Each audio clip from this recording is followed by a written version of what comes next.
Abra su Biblia, por favor, en Hebreos capítulo 11. Vamos a leer en el versículo 1. Dice así: Es pues la fe, la certeza de lo que se espera, la convicción de lo que no se ve.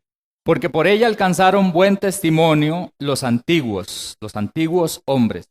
Por la fe entendemos haber sido constituido el universo por la palabra de Dios, de modo que lo que se ve fue hecho de lo que no se veía. Amén. Lo que puedes ver, lo que puedes visionar a través de la fe, es lo que puedes recibir. Lo que usted y yo podemos ver a través de la fe es lo que vamos a alcanzar. A través del poder de la fe, a través del poder de las palabras de fe. La fe es una visión.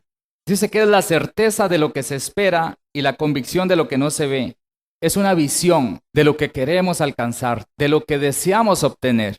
Eso es la fe, es una visión de aquello que anhelo, que necesito.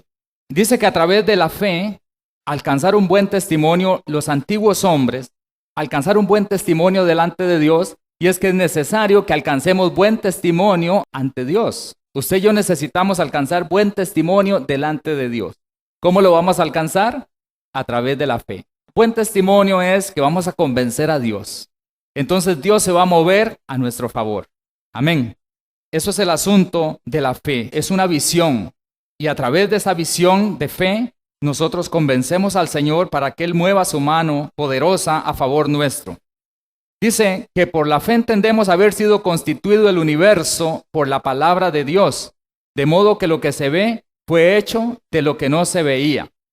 Por la fe ha sido constituido el universo. Por la fe de Dios fue constituido el universo por su palabra. Vea su mano, véala bien. Uno casi nunca se ve, ¿verdad? Solo cuando se ve en el espejo. Aquí estamos y usted me está viendo a mí o está viendo a otras personas, pero generalmente uno no se ve. Vea su mano y escuche. Dice la Biblia que esa mano suya fue hecha a través de la fe de Dios por su palabra. De modo que lo que se ve, su mano, fue hecha de lo que no se veía. Esta mano y esa mano suya fue hecha de lo que no se veía. ¿Y qué fue lo que la hizo entonces? La palabra de Dios hizo esta mano. La palabra de Dios hace manos, la palabra de Dios hace pies, la palabra de Dios hace ojos, la palabra de Dios hace milagros y maravillas, porque lo que se ve es hecho de lo que no se ve. Amén. Ahí está el fundamento del recibir de Dios, a través de la fe. Lo que puedes ver, lo que puedes visionar a través de la fe es lo que puedes recibir. Dios visionó el universo y el universo fue constituido, fue hecho, todo lo que nosotros hoy estamos viendo fue una visión de fe de Dios y Él habló. Y aquí vemos el poder de la fe de Dios y el poder de la palabra de fe. La palabra de fe que es creadora, que es milagrosa, que proviene de Dios, de ese que está en medio de nosotros hoy, que está aquí esta mañana y que quiere hacer milagros y maravillas en nuestras vidas. Romanos 4:17 dice, como está escrito, te he puesto por padre de muchas gentes delante de Dios a quien creyó, el cual da vida a los muertos y llama las cosas que no son como si fuesen. Así es Dios. Dios es Dios de fe. Da vida a los muertos y llama las cosas que no son como si fuesen y las llama para que sean. Ese es nuestro Dios. En ese es en el que estamos nosotros creyendo. El Dios que da vida y que hace milagros y que llama las cosas que no son para que sean. Y por eso estamos esta mañana aquí. Porque no estamos aquí porque somos unos religiosos, solamente por costumbre, sino que estamos aquí porque estamos creyéndole a Dios, estamos creyéndole al Señor, estamos creyendo en su poder, estamos creyendo que Jesucristo está vivo, que Él resucitó de entre los muertos y que hoy está ayudándonos. Y hoy estamos agradecidos con Dios también, por todo lo que Él ha hecho y también por todo lo que Él hará. Porque tenemos que estar esperando ver los milagros y las maravillas del Señor. Yo espero en el transcurso de mis años futuros ver muchos milagros de Dios. Un milagro grande que yo veo, hermanos, es el hecho de que estemos aquí, de que esta mañana estemos aquí. porque esto es un milagro. Y estaba recordando cómo en algún momento el Señor inquietó mi corazón y me habló y me hizo tomar ciertas decisiones. Y a partir de ahí, de unos pasos de fe, hoy estamos aquí. Algunos ya habían llegado al Señor, pero otros han llegado al Señor a través de este ministerio. Pero esto es un milagro. Y es un milagro de salvación, un milagro de vida. Dios llama las cosas que no son como si fuesen. Eso es fe, una visión. Segunda de Reyes 2:1. Quiero aclarar aquí que Elías era un profeta de Dios. Un profeta que Dios lo había investido con poder. El Espíritu venía sobre él y Elías hacía milagros. Y Eliseo era como su asistente, su discípulo. Dice, aconteció que cuando quiso Jehová alzar a Elías en un torbellino al cielo, Elías venía con Eliseo de Gilgal. Y dijo Elías a Eliseo, quédate ahora aquí porque Jehová me ha enviado a Betel. Vean aquí que ya el Señor, Dios, quería llevarse a Elías y quería llevárselo en un torbellino. Quería llevárselo al cielo, así vivito como estaba. Ok, versículo 2. Y dijo Elías a Eliseo, quédate ahora aquí porque Jehová me ha enviado a Betel. Y Eliseo dijo, vive Jehová y vive tu alma, que no te dejaré. Descendieron pues a Betel y saliendo a Eliseo los hijos de los profetas que estaban en Betel le dijeron, ¿sabes que Jehová te quitará hoy a tu señor de sobre ti? Y él dijo, sí, yo lo sé, callad.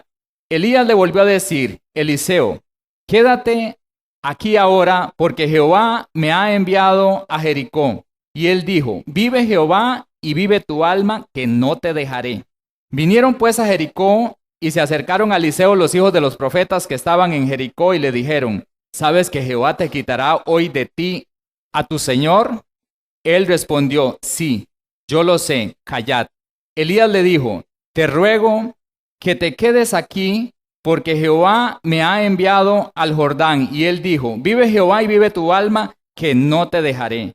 Fueron pues ambos y vinieron 50 varones de los hijos de los profetas y se pararon delante a lo lejos, y ellos dos se pararon junto al Jordán.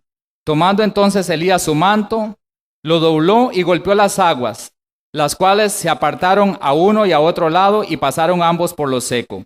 Cuando habían pasado, Elías dijo a Eliseo, pide lo que quieras que haga por ti, antes que yo sea quitado de ti. Y dijo Eliseo, te ruego que una doble porción de tu espíritu sea sobre mí. Él le dijo, cosa difícil has pedido. Si me vieres, cuando fuere quitado de ti, te será hecho, mas si no, no. Y aconteció que yendo ellos y hablando, he aquí un carro de fuego con caballos de fuego, apartó a los dos, y Elías subió al cielo en un torbellino. Viéndolo Eliseo, clamaba, Padre mío, carro de Israel y su gente de a caballo. Y nunca más le vio. Y tomando sus vestidos, los rompió en dos partes. Alzó luego el manto de Elías, que se le había caído, y volvió y se paró a la orilla del Jordán. Y tomando el manto de Elías, que se le había caído, golpeó las aguas y dijo, ¿dónde está Jehová, el Dios de Elías? Y así que hubo golpeado del mismo modo las aguas, se apartaron a uno y a otro lado, y pasó Eliseo. Viéndole los hijos de los profetas que estaban en Jericó al otro lado, dijeron, el espíritu de Elías reposó sobre Eliseo. Y vinieron a recibirle y se postraron delante de él y dijeron, he aquí, hay con tus siervos 50 varones fuertes, vayan ahora y busquen a tu señor. Quizá lo ha levantado el espíritu de Jehová y lo ha echado en algún monte o en algún valle. Y él les dijo, no enviéis. Mas ellos le importunaron hasta que avergonzándose dijo, enviad. Entonces ellos enviaron 50 hombres, los cuales lo buscaron 3 días, mas no lo hallaron. Y cuando volvieron a Eliseo, que se había quedado en Jericó, él les dijo, ¿no os dije que no fueseis? Y los hombres de la ciudad dijeron a Eliseo, he aquí el lugar en donde está colocada esta ciudad es bueno, como mi señor ve, mas las aguas son malas y la tierra es estéril. Entonces él dijo, traedme una vasija nueva y poned en ella sal. Y se la trajeron. Y saliendo él a los manantiales de las aguas, echó dentro la sal y dijo, así ha dicho Jehová, yo sané estas aguas y no habrá más en ella muerte ni enfermedad. Y fueron sanas las aguas hasta hoy, conforme a la palabra que habló Eliseo. Después subió de allí a Betel, y subiendo por el camino salieron unos muchachos de la ciudad y se burlaban de él diciendo, calvo, sube, calvo, sube. Y mirando él atrás, los vio y los maldijo en el nombre de Jehová, y salieron 2 osos del monte y despedazaron de ellos a 42 muchachos. De allí fue al monte Carmelo y de allí volvió a Samaria. Vemos aquí que Eliseo no perdió de vista a Elías y obtuvo lo que él deseaba. Elías se convirtió para Eliseo en el objeto de su fe. Eliseo sabía lo que había de Dios en Elías. Él sabía que Dios estaba con Elías y que el Espíritu de Dios venía sobre él y que a través del Espíritu Elías podía hacer milagros. Había hecho muchas maravillas y vean las cosas que sucedían, que golpeaba y se abría el río Jordán, y se manifestaba el poder de Dios. Eliseo anhelaba lo que había en Elías, inclusive pidió más. Dijo, quiero el doble. Y hubo una condición. Elías le dice, si me logras ver cuando me vaya, recibirás lo que pides, si no, no. El asunto es que Elías trató de quitarse a Eliseo de encima y le decía, quédate aquí, voy a ir a tal lugar. Y Eliseo decía, no te dejaré. Y seguía atrás de él. Y Dios trataba de llevarse a Elías a través de un torbellino. Y no se lo llevaba porque ahí estaba Eliseo atrás. Hasta que llegó un momento donde dice que un carro de fuego, inclusive un carro de fuego, pasó en medio de los dos, de Eliseo y Elías, y los separó. Y un torbellino vino y se llevó a Elías, pero Eliseo lo vio. Y cuando eso sucedió, se cayó el manto de Elías. Eliseo llega y lo recoge, y él sabía lo que ya tenía, porque había visto a Elías partir, lo pudo ver. Lo que puedes ver es lo que puedes recibir. En este caso, Elías se convirtió en el objeto de la fe de Eliseo. Si él lograba ver aquel momento donde Dios se llevaba a Elías, él podía recibir lo que él deseaba. Esa fue la condición y lo alcanzó. Ahora, ¿qué tiene que ver esto con nosotros? ¿Tendrá algo que ver con nosotros?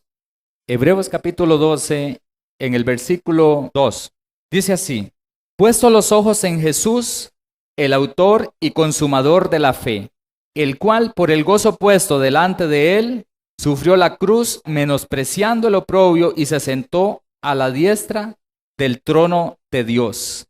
¿Quién es el objeto de nuestra fe hoy? Es Jesús. Y dice la palabra, puesto los ojos en Jesús. ¿Qué hay en Jesús que usted y yo anhelamos hoy? Él es el objeto de nuestra fe. Todo lo que usted y yo necesitamos está en Él. Y debemos fijar nuestra mirada a través de la fe, nuestra mirada en Jesucristo, para poder recibir lo que hay en Jesús. ¿Qué hay en Jesús? Toda nuestra vida está en Él. Todo lo que usted pueda pensar está en Él. Todo lo que usted pueda necesitar está en Él. Lo más grande que usted anhele alcanzar está en Él. Por eso, puesto los ojos en Jesús, como Eliseo, que no aflojó a Elías, así debemos de ser nosotros, puesto los ojos en Jesús, sin quitar la mirada, porque lo que dice ahí es fijando los ojos en Jesús. Nosotros debemos vivir con Jesús delante de nuestros ojos y nunca perderlo de vista, nunca, porque todas las cosas, todo lo que usted pueda necesitar, todo lo que usted pueda anhelar, a nivel espiritual, a nivel físico, a nivel material, a nivel eterno, todo está en Jesús. No podemos quitarlo de nuestra mirada. Así es como nosotros necesitamos vivir, puesto los ojos en Jesús. ¿Por qué? Él es el autor y consumador de nuestra fe. Vean que Él es el autor de su fe. ¿Qué es esto? Que Él sea el autor de mi fe.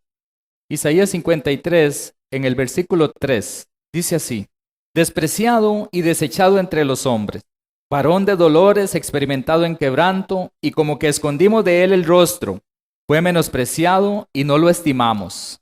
Ciertamente llevó él nuestras enfermedades, sufrió nuestros dolores.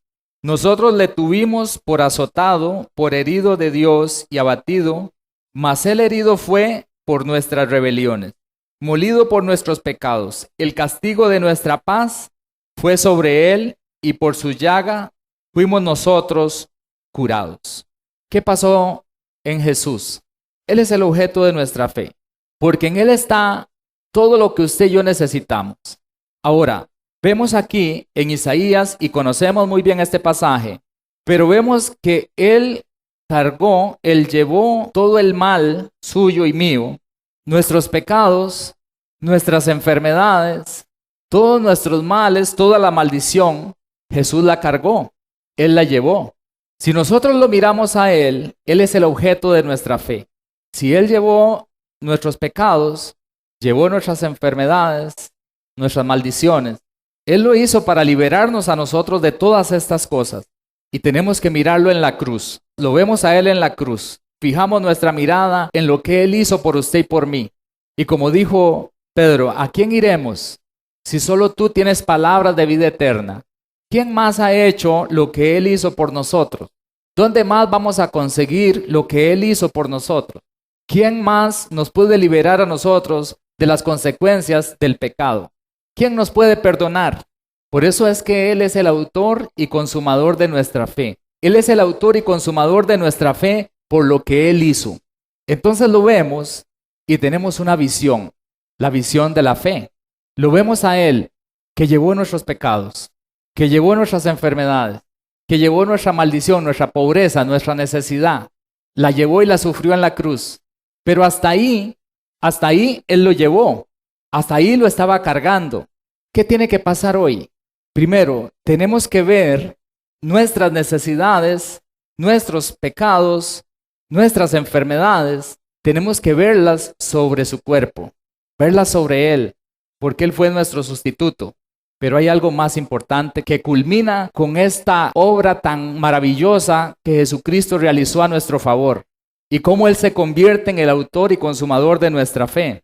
Y es un pasaje que está en 2 Timoteo, capítulo 1, versículo 10, ¿ok?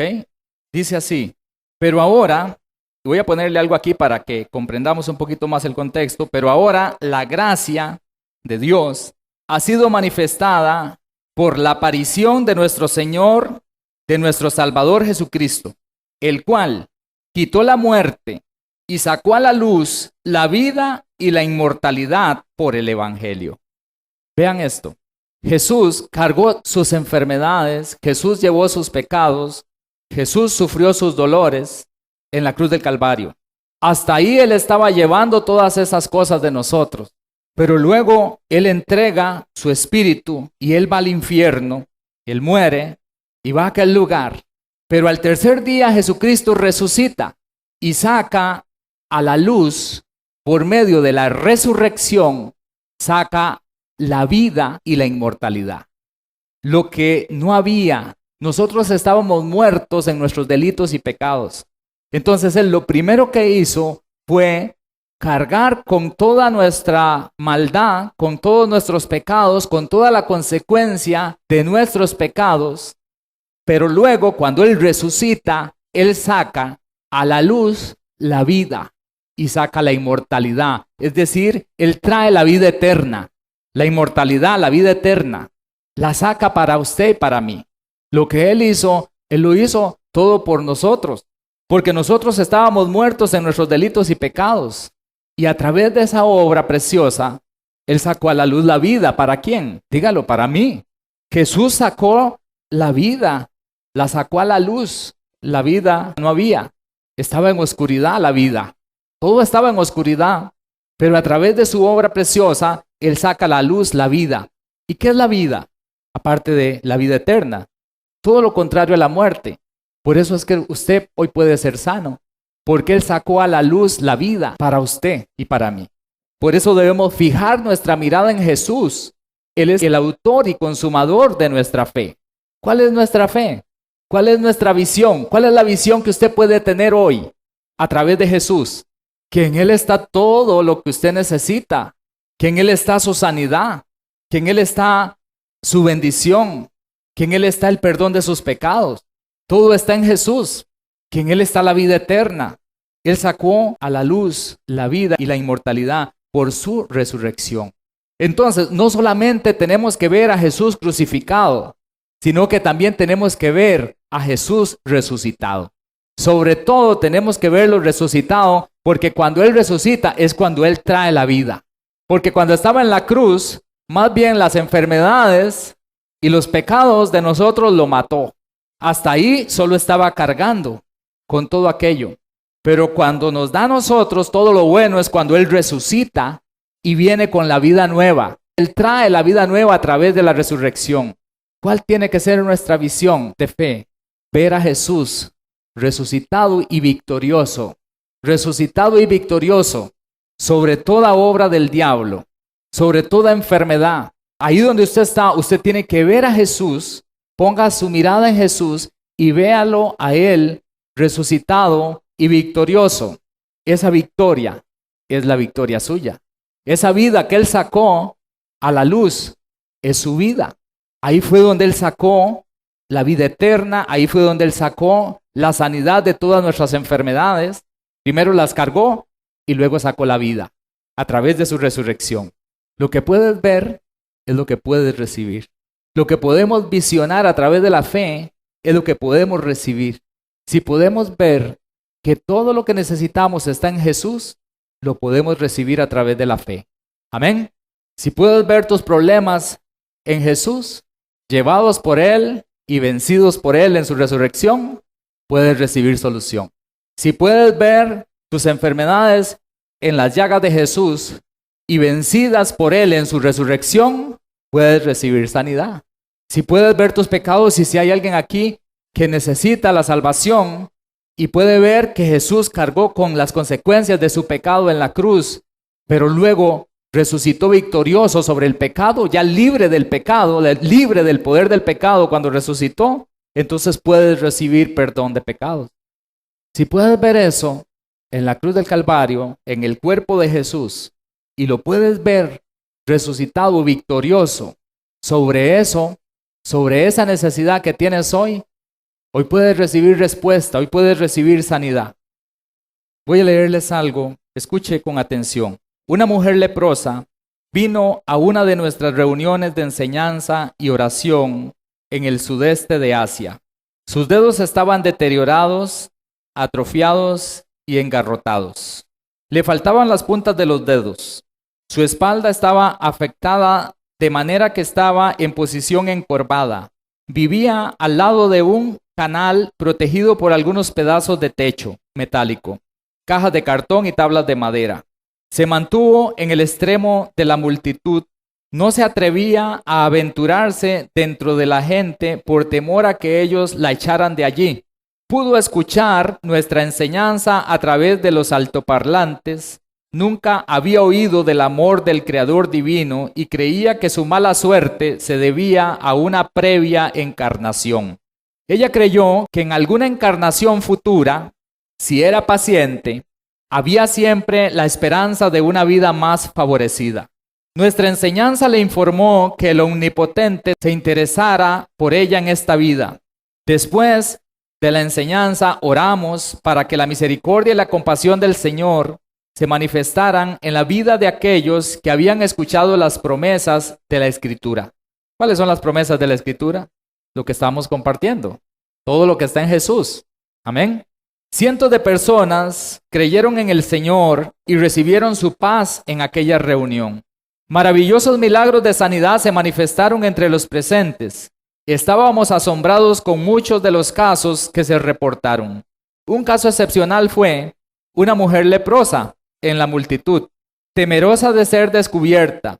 Permaneció al extremo de la gente donde ella recibió la sanidad milagrosa de su carne. La divina presencia del Salvador había venido a ella y la sanó por completo. Sus manos eran libres y las coyunturas de sus ulcerados dedos volvieron limpias y normales. Su espalda había sido perfectamente restaurada.